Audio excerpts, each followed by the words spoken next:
Welcome to Oscar on point, जहां हम Oscar winning और ऑस्कर नॉमिनेटेड मास्टरपीस मूवीज को गहराई से एक्सप्लेन करते हैं।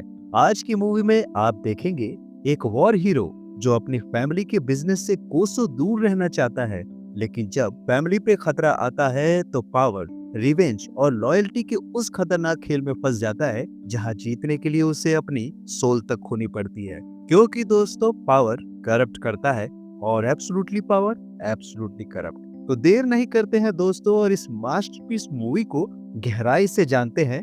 आज की मूवी है सिनेमा हिस्ट्री की सबसे महान फिल्म द गॉडफादर।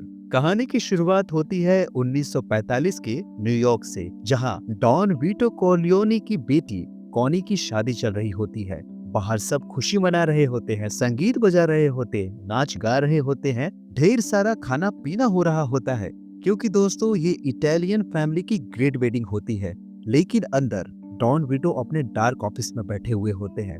उनके सामने एक आदमी बैठा होता है जिसका नाम होता है अमेरिको बोनासेरा। वो रोते हुए डॉन कॉर्लियोनी से कहता है, मेरी बेटी अपने बॉयफ्रेंड के साथ मूवी देखने गई थी, मगर उसके बॉयफ्रेंड और उसके दोस्तों ने मेरी बेटी की इज्जत लूटनी चाहिए। जब मेरी बेटी ने इसका विरोध किया तो उन लड़कों ने उसे बहुत मारा, उसका जबड़ा तोड़ दिया। मेरी बेटी कुछ बोल भी नहीं पा रही है डॉन। मैं एक अच्छे अमेरिकी की तरह पुलिस के पास गया, जिसके बाद उनको गिरफ्तार भी किया गया। कोर्ट में ट्रायल चला और उन लोगों को सिर्फ 3 साल की सजा हुई, और वो सजा भी माफ कर दी गई। वो मेरे ऊपर हंस रहे थे और वहां से फ्री होके चले गए। आप मेरे लिए उन लड़कों को सजा दीजिए, उन्हें मार दीजिए। आपको जितने पैसे चाहिए मैं दूंगा। डॉन विटो शांति से सब सुनते हैं और गंभीर आवाज में जवाब देते हैं, आज मेरी बेटी की शादी है और आज के दिन तुम आके मुझे कह रहे हो कि मैं तुम्हारे लिए इंसाफ करूं, पैसे के लिए उन्हें मार दूं। तुम मुझसे दोस्ती भी नहीं करना चाहते हो, बल्कि मुझे खरीदना चाहते हो। मेरी बीवी तुम्हारी बेटी की गॉड मदर है, फिर भी तुमने आज तक मुझे इज्जत नहीं दी, मुझे एक कप कॉफी के लिए भी नहीं पूछा। मैं अपने दोस्तों के लिए कुछ भी कर सकता हूँ, फिर भी तुम मुझे गॉड फादर कह के मुझसे दोस्ती नहीं कर रहे हो। अगर तुम मेरे दोस्त होते तो वो लड़के जिन्होंने तुम्हारी बेटी की ऐसी हालत की है वो कहीं रो रहे होते। बोनासेरा अपनी गलती समझ जाता है, वो घुटनों पे आ जाता है और डॉन विटो को गॉड फादर कहता है। जिसके बाद डॉन विटो कहते हैं, तुम्हारा काम हो जाएगा, आज मेरी बेटी के शादी के दिन मैं तुम्हारे लिए ये फेवर जरूर करूंगा। जिसके बाद बोनासेरा डॉन विटो का हाथ चूम के शुक्रिया अदा करता है और चला जाता है। डॉन विटो बाहर निकलते हैं और शादी की पार्टी में शामिल हो जाते हैं।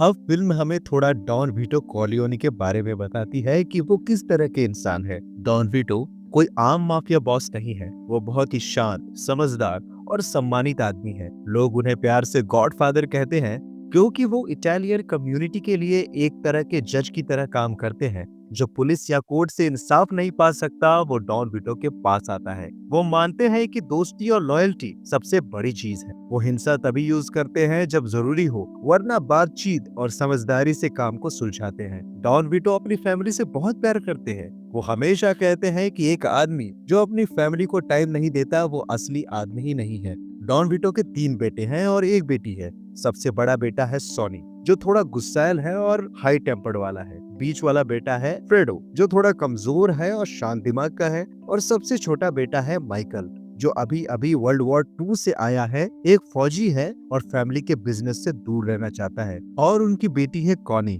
जिसकी आज शादी हो रही है। इसके अलावा डॉन विटो का एक गोद लिया हुआ बेटा भी है, जिसका नाम है टॉम हैगन। टॉम फैमिली का लॉयर है और बहुत ही भरोसेमंद है। शादी का जश्न जोरों शोरों से चल रहा होता है, तभी वहाँ फेमस सिंगर जॉनी फॉन्टेन आता है।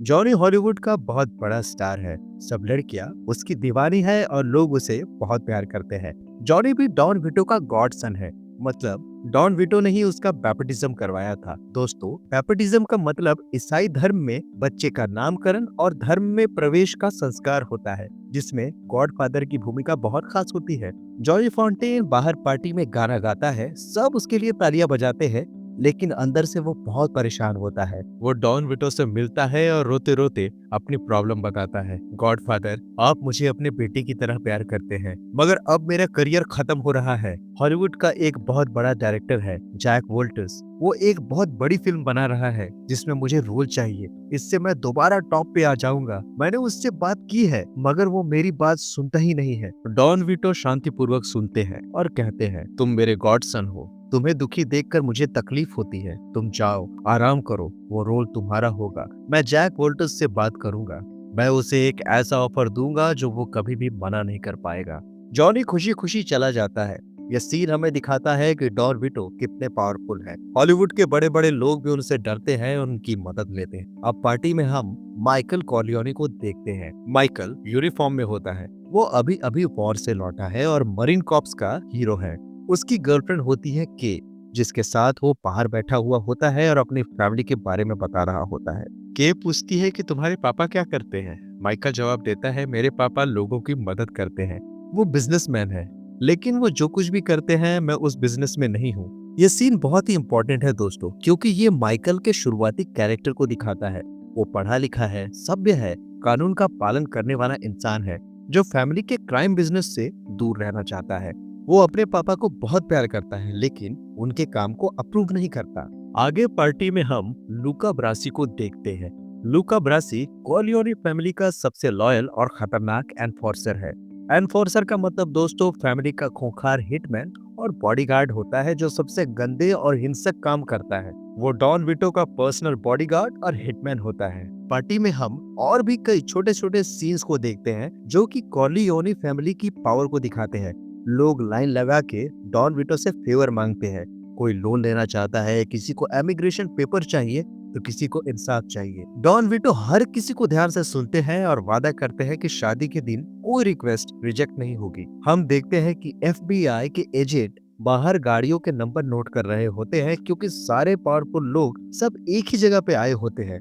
ये एफबीआई के लिए एक गोल्डन अपॉर्चुनिटी होती है, ताकि वो डॉन कॉर्लियोनी के सबके कनेक्शन का रिकॉर्ड बना ले। जब सोनी को इसके बारे में पता चलता है तो सोनी गुस्से में कैमरा तोड़ देता है। ये दिखाता है कि ये फैमिली कितनी ताकतवर और पावरफुल है। दोस्तों, अब धीरे धीरे फिल्म हमें 1940s के न्यूयॉर्क के माफिया वर्ल्ड में ले जाती है। उस टाइम 5 बड़े इटालियन फैमिली न्यूयॉर्क को कंट्रोल करते थे। कॉर्लियोनी फैमिली सबसे पावरफुल में से एक थी। यहाँ बातों ही बातों में हमें पता चलता है कि डॉन विटो ड्रग्स के बिजनेस में नहीं पड़ना चाहते। वो कहते हैं कि ड्रग्स में बहुत लोग मरेंगे, पॉलिटिशियन भी उनका साथ नहीं देंगे। लेकिन दूसरी फैमिलीज और एक नया गैंगस्टर विर्गिल सोलेजो ड्रग्स में बहुत पैसा देख रहा होता है और वो डॉन विटो को अपने साथ लाना चाहता है। अब कुछ दिनों बाद डॉन विटो अपने सबसे भरोसेमंद आदमी टॉम हैगन को कैलिफोर्निया भेजते हैं। टॉम हैगन फैमिली का काउंसिलर है, बहुत ही शांत, समझदार और प्रोफेशनल।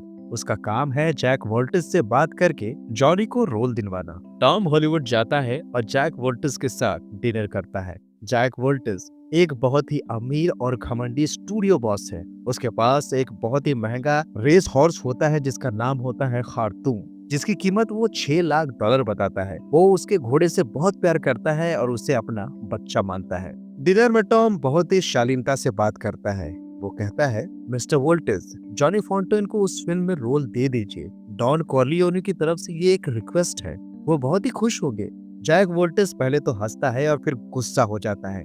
वो कहता है, जॉनी मेरा कॉन्ट्रैक्ट तोड़ के भागा था, मैं उसे कभी भी रोल नहीं दूंगा। और तुम्हारे डॉन कॉर्लियोनी को जाके बता दो कि मैं हॉलीवुड में हूँ, न्यूयॉर्क के माफिया से नहीं डरता, वो मेरे धंधे में दखल न दे। टॉम शांतिपूर्वक सुनता है और फिर कहता है, हम आपको एक ऑफर दे रहे हैं जो आप मना नहीं कर सकते, सोच लीजिए। जैक वोल्टस साफ मना कर देता है। टॉम वहां से चुपचाप उठ के चला जाता है। अगली सुबह जैक वोल्टस अपने बेडरूम में सो के उठता है। वो बिस्तर पे कुछ गीला गीला महसूस करता है। जब वो चादर हटाता है तो देखता है कि उसके बिस्तर में सब तरफ खून ही खून है और उसके बगल में उसके प्यारे घोड़े खारतूम का कटा हुआ सिर पड़ा हुआ होता है। घोड़े की आंखें खुली हुई होती है और खून अभी भी बह रहा होता है। जैक वोल्टस चीखते हुए बाहर भागता है। उसी दिन जैक वोल्टस टूट जाता है, डर जाता है। वो जॉनी फॉन्टेन को फोन करता है और कहता है वो फिल्म में लीड करेगा। वेडिंग के कुछ समय बाद विर्गिल सोलेजो डॉन विटो कॉर्लियोनी से बिजनेस मीटिंग के लिए रिक्वेस्ट करता है। सोलेजो ड्रग्स का बड़ा बिजनेस शुरू करना चाहता है। वो तुर्की से हेरोइन इंपोर्ट करके न्यूयॉर्क में बेचना चाहता है। उसके लिए उसे $1 मिलियन की इन्वेस्टमेंट चाहिए और सबसे जरूरी कॉर्लियोनी फैमिली का पॉलिटिकल प्रोटेक्शन, क्योंकि डॉन विटो के जजों, पॉलिटिशियंस और पुलिस तक में बहुत ही मजबूत कनेक्शंस हैं। डॉन विटो मीटिंग के लिए तैयार हो जाते हैं, लेकिन सावधानी के तौर पे वो अपने भरोसेमंद आदमी टॉम हैगन को अपने साथ ले जाते हैं। मीटिंग एक रेस्टोरेंट में होती। सोलेजो वहाँ टटाग्लिया फैमिली के साथ आता है, क्योंकि टटाग्लिया उसके पार्टनर होते हैं। टटाग्लिया फैमिली उन्हीं पांचों फैमिलीज में से एक है दोस्तों, जो कि न्यूयॉर्क पे रूल करते हैं। बातचीत शुरू होती है। सोलेजो बहुत कॉन्फिडेंट होता है। वो कहता है, डॉन, मैं न्यूयॉर्क में ड्रग्स का बिजनेस करना चाहता हूँ। मैं इटली से ड्रग्स इंपोर्ट करना चाहता हूँ। इसमें मुझे आपके सपोर्ट की जरूरत है। आपके पॉलिटिकल कनेक्शन के बिना ये मुमकिन नहीं है। डॉन विटो शांति से सुनते हैं और फिर जवाब देते हैं, देखो सोलेजो, तुम एक अच्छे बिजनेसमैन हो, लेकिन मैं इस बिजनेस में नहीं आ सकता। ड्रग्स से बहुत लोग मरेंगे।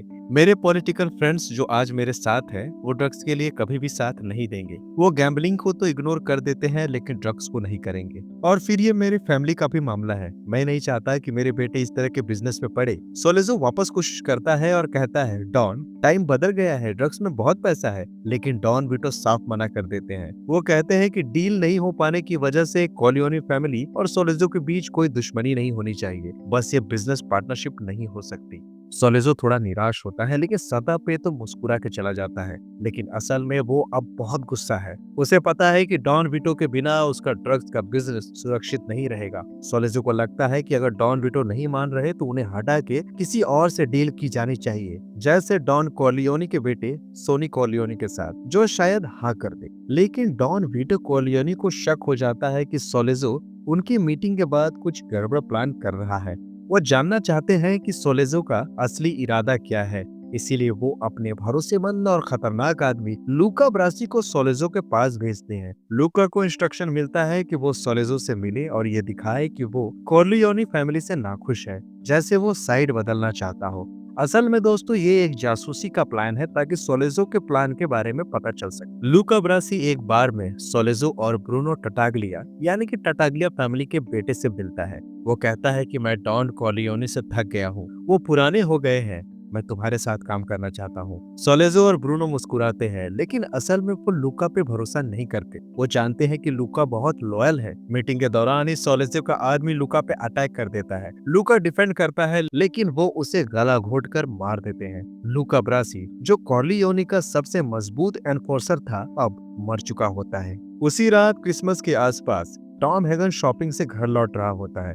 अचानक सोलेजो के आदमी उसे किडनैप कर लेते हैं। वो उसे एक कार में बिठा के ले जाते हैं और सोलेजो से मिलवाते हैं। सोलेजो टॉम से कहता है, टॉम, मैं डॉन विटो को बहुत रिस्पेक्ट करता हूँ, लेकिन वो मेरे ड्रग्स के बिजनेस में नहीं आना चाहते। तुम सोनी तक मेरा एक मैसेज पहुंचा दो, मैं अब उससे डील करना चाहता हूँ। टॉम शांत रहता है और कहता है, डॉन का फैसला फाइनल है, लेकिन मैं तुम्हारी बात सोनी तक पहुंचा दूंगा। उसी शाम डॉन विटो बाजार में फ्रूट खरीद रहे होते हैं। उनके साथ उनका बेटा फ्रेडो होता है। अचानक दो हिटमैन आते हैं और डॉन पे 5 गोलियां चलाते हैं। डॉन गिर जाते हैं, लेकिन मरते नहीं हैं। फ्रेडो घबरा जाता है और कुछ नहीं कर पाता है। हिटमैन भाग जाते हैं। इसके बाद डॉन को हॉस्पिटल ले जाया जाता है। वो कोमा में होते हैं, लेकिन जिंदा होते हैं। ये असैसिनेशन अटेम्प्ट सोलेजो का प्लान था दोस्तों, ताकि वो सोनी से डील कर सके। माइकल कॉर्लियोनी अपनी गर्लफ्रेंड की एडम्स के साथ डिनर पे होता है। तभी वो अखबार में देखता है कि उसके पापा को गोली लगी है। माइकल शॉक हो जाता है। वो तुरंत घर लौटता है। घर पहुंच के वो सोनी और बाकी फैमिली से मिलता है। सब टेंशन में होते हैं। जिसके बाद सोलेजो सोनी को फोन करता है। वो कहता है, टॉम मेरे पास है और थोड़ी ही देर में उसे छोड़ दिया जाएगा। उससे जो हमने कहा है उसको सुनना और समझने की कोशिश करना। अभी गुस्से से काम मत लेना। इसके बाद हम टॉम और माइकल दोनों को घर पे देख पाते हैं। टॉम सोनी को शांत करता है और कहता है, अभी सोचना चाहिए। घर पर फैमिली मीटिंग चल रही होती है, तभी एक पार्सल आता है जिसे टेसियो लेके आता है। दोस्तों, टेसियो फैमिली का कैपो है। कैपो का मतलब होता है मिड लेवल बॉस, जो सोल्जर्स की टीम चलाता है। उस पार्सल में एक लपेटी हुई मछली होती है, जिसको टेसियो देख के कहता है कि ये एक सिसिलियन मैसेज है, मतलब लूका ब्रासी अब मर चुका है और सोलेजो ने लूका को मार दिया है। फैमिली को शक होता है कि पॉल यानी कि डॉन के ड्राइवर ने बेट्रेल किया है, क्योंकि असैसिनेशन के वक्त उसने बीमार होने का बहाना किया था और नहीं आया था। क्लेमेंजा यानी कि फैमिली का दूसरा कैपो और उसका आदमी पॉल को कार में ले जाते हैं। फिर एक खाली जगह रुक के क्लेमेंजा पीछे से उसे गोली मार देता है। जिसके बाद माइकल के से मिलता है और कहता है, मेरे पापा को गोली लगी है, लेकिन मैं ठीक हूँ, ये फैमिली मैटर है, तुम दूर रहो। के कहती है, मैं तुम्हारे साथ हूँ, लेकिन माइकल उससे दूर रखना चाहता है। जिसके बाद माइकल हॉस्पिटल में जाता है। वहाँ वो देखता है कि डॉन के रूम के बाहर कोई गार्ड नहीं है, पुलिस ने सबको हटा दिया है। माइकल नर्स से कहता है, मैं डॉन का बेटा हूँ, यहाँ पे कोई क्यों नहीं है। वो समझ जाता है कि यहाँ कोई गड़बड़ है। वो अकेला डॉन को प्रोटेक्ट करने की कोशिश करता है। तभी वहाँ एक बेकर एंजो फूल देने के लिए आता है। वो उसकी मदद लेता है और दोनों बाहर खड़े हो जाते हैं, प्रिटेंड करते हैं कि उनके पास गन है। अचानक कुछ आदमी आते हैं डॉन को मारने के लिए, लेकिन माइकल और एंजो को देख के वो लोग वहाँ से डर के भाग जाते हैं। जिसके बाद पुलिस आती है और कैप्टन मैकलिस्की, जो कि सोलेजो का बॉडीगार्ड है और करप्ट है, वो आता है। वो माइकल से कहता है, तुम यहाँ क्या कर रहे हो, तुम यहाँ से निकलो। माइकल जवाब देता है, तुम सोलेजो के लिए काम करते हो ना, वो तुम्हें कितने पैसे देता है। मैकलिस्की गुस्से में माइकल को मुक्का मार देता है और उसका जबड़ा तोड़ देता है। तभी टॉम हैगन आता है और प्राइवेट गार्ड्स लाता है और माइकल को वहां से ले जाता है। आगे रिवेंज में सोनी के ऑर्डर पे ब्रूनो टटाग्लिया को मार दिया जाता है और ये वार को और भड़का देता है। अब सोलेजो डर जाता है, इसीलिए सोलेजो शांति की बात करना चाहता है। वो सोनी को फोन करता है और मीटिंग फिक्स करता है, लेकिन फैमिली मीटिंग में सोनी कहता है कि वो सोलेजो को मारना चाहता है। टॉम समझाता है, सोलेजो का बॉडीगार्ड कैप्टन मैकलिस्की है, अगर उसे मारा तो हमारे सारे पॉलिटिकल कनेक्शन टूट जाएंगे। लेकिन माइकल बोलता है कि मैं मीटिंग में जाऊंगा, मैं सोलेजो और मैकलिस्की दोनों को मारूंगा। वो समझते हैं कि मैं कुछ भी नहीं कर सकता। सब शॉक हो जाते हैं। सोनी कहता है, मेरे भाई इस मामले को ज्यादा पर्सनल मत लो। माइकल कहता है, ये पर्सनल नहीं है, बिजनेस है। आखिर मैकलिस्की भी तो करप्ट है और अगर हम उसे मारेंगे तो ये मैसेज जाएगा कि हमने एक घूसखोर को मारा है। जिसके बाद फैमिली प्लान बनाती है। क्लेमेंजा एक स्पेशल गन तैयार करता है जो कि टेप से हैंडल बंधा हुआ होता है ताकि फिंगरप्रिंट्स ना आए। मीटिंग ब्रॉन्क्स के एक छोटे इटालियन रेस्टोरेंट में फिक्स होती है। प्लान होता है कि माइकल मीटिंग में जाएगा और बाथरूम में गन छुपी होगी जो कि क्लेमेंजा पहले ही रखवा देगा। मीटिंग में टेबल पे माइकल, सोलेजो और कैप्टन मैकलिस्की बैठे हुए होते हैं। सोलेजो बहुत कॉन्फिडेंट होता है। वो इटालियन में बात करता है ताकि मैकलिस्की समझ ना सके और माइकल से कहता है, माइकल मैं तुम्हें बहुत पसंद करता हूँ, तुम स्मार्ट हो, वॉर हीरो हो, तुम्हारे पापा अब रिटायर हो गए हैं, चलो सुलह कर लेते हैं। मुझे तुम्हारी फैमिली की प्रोटेक्शन चाहिए ड्रग्स बिजनेस के लिए। मैं वादा करता हूँ कि कोई और अटैक नहीं होगा। मैकलिस्की गाड़ी में ही माइकल की तलाशी ले चुका था, इसीलिए वो कॉन्फिडेंट था कि इसके पास कोई हथियार नहीं हो सकता। जिसके बाद माइकल कहता है, मुझे बाथरूम जाना है। वो अंदर जाता है, आईने में खुद को देखता है और गहरी सांस लेता है। टॉयलेट टैंक खोलता है, टेप से चिपकी हुई रिवॉल्वर निकालता है और गन पॉकेट में डालता है और बाहर आके टेबल पे वापस बैठ जाता है। सोलेजो अभी भी बात ही कर रहा होता है। माइकल चुपचाप सुनता है और फिर अचानक वो गन निकालता है और पहले सोलेजो का सिर में गोली मारता है और उसके बाद मैकलिस्की के सर में भी गोली मार देता है। रेस्टोरेंट में चीखें गूंजने लगती है। माइकल गन टेबल पर फेंकता है, शांतिपूर्वक वहां से निकलता है और कार में बैठ के भाग जाता है। इन दोनों की मौत न्यूयॉर्क में तहलका मचा देती है। अखबारों में हेडलाइंस छपती है, माफिया वॉर, पुलिस कैप्टन और गैंगस्टर की हत्या। हर तरफ चर्चा होती है। माइकल अब पीछे नहीं हट सकता। वो जानता है कि अब वो पूरी तरह से फैमिली बिजनेस में घुस चुका है। वो कभी तो नहीं चाहता था, लेकिन हालात ने उसे मजबूर कर दी। अब वो अपने पापा का बदला ले चुका होता है। कुछ दिनों बाद डॉन वीटो ठीक होकर हॉस्पिटल से घर लौट आते हैं। माइकल की जान को अब खतरा होता है, इसीलिए उसे सिसिली भेज दिया जाता है। फ्रेडो को भी लॉस वेगस भेज दिया जाता है ताकि वो सेफ रहे और वहाँ पे कसिनो चलाना सीख सके। हम आगे देखते हैं कि माइकल सिसिली के एक गाँव में छुप के रहने लगता है। उसके साथ 2 बॉडीगार्ड्स भी होते हैं। वहाँ की खूबसूरत वादियाँ, पुराने गांव से माइकल को शांति मिलती है। एक दिन वो घूमते हुए एक खूबसूरत लड़की को देखता है जिसका नाम होता है अपोलोनिया। वो स्थानीय बार के मालिक की बेटी होती है। माइकल को पहली नजर में प्यार हो जाता है। वो पारंपरिक तरीके से उसके घर वालों से बात करता है और जल्द ही अपोलोनिया से शादी कर लेता है, जिसके बाद माइकल वहाँ खुश रहने लगता है।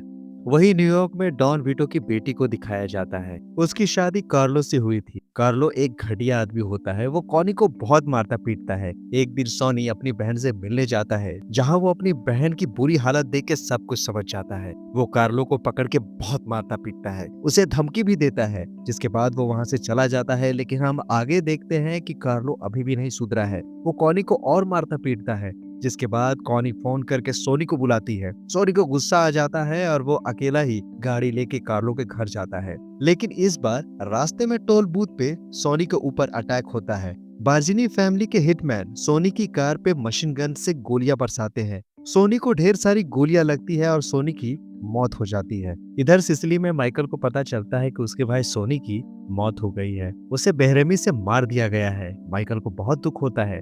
उसके दुश्मनों को भी अब ये पता चल चुका था कि माइकल सिसिली में है, इसीलिए वो तय करता है कि अब वो न्यूयॉर्क वापस लौट जाएगा। वो अपोलोनिया को उसके पापा के घर छोड़ने का डिसीजन लेता है। बॉडीगार्ड साथ होते हैं। माइकल कार स्टार्ट करने को कहता है। अपोलोनिया ड्राइवर सीट पे बैठी होती है। अचानक माइकल देखता है कि उसका एक बॉडीगार्ड फैब्रिजियो भाग रहा है। माइकल समझ जाता है कि जरूर कुछ गड़बड़ है। वो चिल्लाता है, अपोलोनिया नो! लेकिन तब तक देर हो चुकी होती है और कार में रखा बम ब्लास्ट हो जाता है। एक खतरनाक ब्लास्ट के साथ अपोलोनिया के चीथड़े उड़ जाते हैं। माइकल देखता रह जाता है। उसके बॉडीगार्ड्स में से एक फैब्रिजियो ने गद्दारी की थी। बार्जिनी ने उसे खरीद लिया था। इधर न्यूयॉर्क में डॉन विटो सोनी की मौत से टूट जाते हैं। उनकी आंखों से आंसू आने लगते हैं। लेकिन वो उसके बाद पांचों फैमिलीज के साथ पीस मीटिंग बुलाते हैं। ये पांचों फैमिलीज होती है Corleone family, Tattaglia family, Barzini family, Cuneo family और स्ट्राची फैमिली। ये न्यूयॉर्क की 5 माफिया फैमिलीज थी जिनका दबदबा उस समय न्यूयॉर्क में था। मीटिंग में डॉन विटो कहते हैं, मैंने अपना बेटा खो दिया है। तुम लोग भी बहुत कुछ खो चुके हो। यह वॉर यही बंद हो जानी चाहिए। मैं ड्रग्स बिजनेस की खिलाफत नहीं करूंगा, बशर्ते वो बच्चों से दूर रहे। मैं अपने बेटे माइकल को सेफ वापसी की गारंटी चाहता हूँ, कोई बदला नहीं। दूसरे डॉन्स मान जाते हैं। उसके बाद डॉन विटो कहते हैं कि अगर माइकल को कुछ हुआ तो इस टेबल पे बैठे हर शख्स को मैं जिम्मेदार मानूंगा और उसके बाद मैं किसी को नहीं छोड़ूंगा। वापस आते वक्त डॉन टॉम को कहते हैं कि वो जानते हैं कि इन सब के पीछे बार्जिनी है, क्योंकि सब बोलते हैं कि ये टटाग्लिया ने करवाया होगा, क्योंकि उसके बेटे को सोनी ने गुस्से में आके मरवा दिया था। मगर असल में टटाग्लिया इतना चालाक है ही नहीं। आगे माइकल सुरक्षित वापस आ जाता है। 1950 तक का समय बीतता है। माइकल अपनी पुरानी गर्लफ्रेंड के से मिलता है। के कहती है, तुमने कहा था कि तुम अपने पापा जैसे नहीं बनोगे। माइकल जवाब देता है, मेरे पापा का तरीका पुराना है। अगले 5 साल में मैं सारा बिजनेस लीगल बना दूंगा। इससे ज्यादा मैं और कुछ नहीं बता सकता। मैं तुमसे बहुत प्यार करता हूँ और शादी करना चाहता हूँ। के मान जाती है और आगे दोनों की शादी हो जाती है। उनके 2 बच्चे भी हो जाते हैं। डॉन विटो अब बूढ़े और कमजोर हो चुके होते हैं। माइकल ही अब फैमिली के सारे फैसले लेता है। एक मीटिंग में वो कहता है कि टॉम हैगन अब हमारे काउंसलर नहीं रहेंगे। वो लॉस वेगस जाके लीगल बिजनेस संभालेंगे। डॉन विटो भी सहमत होते हैं। फ्रेडो कमजोर दिमाग का है, इसीलिए पूरी जिम्मेदारी अब माइकल पे आ चुकी होती है। माइकल आगे लॉस वेगस जाता है, जहाँ फ्रेडो मो ग्रीन के साथ रहता है। मो ग्रीन एक बड़ा कसिनो ओनर होता है। माइकल उसका होटल और कसिनो खरीदना चाहता है। मो मना कर देता है। वो कहता है, मैंने फ्रेडो को जगह दी जब उसे कोई नहीं दे रहा था। तो माइकल कहता है, तुमने इसीलिए ये किया था क्योंकि हमने तुम्हारे बिजनेस में पैसा लगाया है। माइकल ने वहाँ जॉनी फॉन्टेन को भी बुलाया होता है। जॉनी अब बड़ा स्टार होता है। माइकल जॉनी से कहता है कि साल में 5 बार तुम यहाँ आओ और अपने सेलिब्रिटी फ्रेंड्स को भी लेके आओ, जिससे कसिनो की पॉपुलैरिटी बढ़ जाएगी। जॉनी कहता है, गॉड फादर के लिए मैं कुछ भी कर सकता हूँ।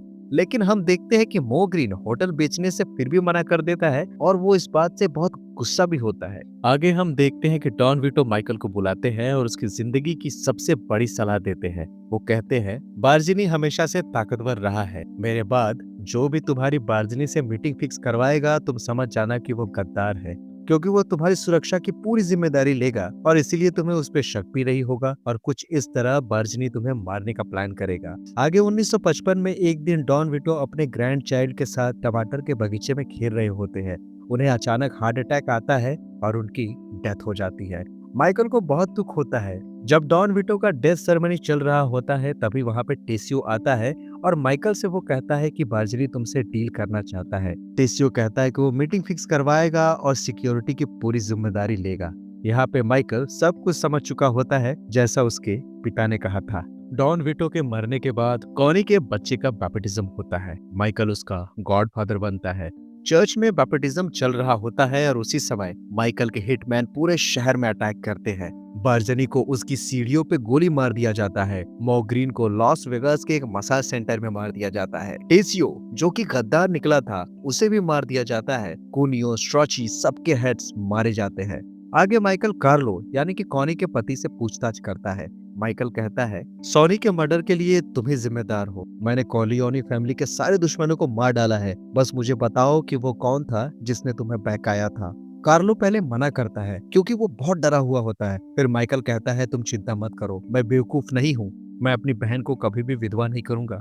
जिसके बाद वो कबूल करता है कि सोनी की मौत में उसका हाथ था। बार्जिनी ने उसे खरीदा था। माइकल कहता है, मैं कॉनी को बता दूंगा कि तुम लॉस वेगस जा रहे हो। मैं तुम्हें एयरपोर्ट छोड़ रहा हूँ। लेकिन जब कार्लो एयरपोर्ट के लिए कार में बैठता है तो क्लेमेंजा पीछे से गला घोट के उसे मार देता है। माइकल ने परिवार के खिलाफ हर इंसान को मार डाला था। आखिरी सीन में घर में कॉनी चीखती हुई आती है, तुमने मेरे पति को मारा और भी बहुत सारे लोगों को तुमने मार दिया है, मैं सब कुछ जानती हूँ। माइकल मना करता है, ऐसा मत बोलो, मैं तुम्हारे बच्चे का गॉडफादर हूँ। माइकल की पत्नी के सब कुछ सुन रही होती है।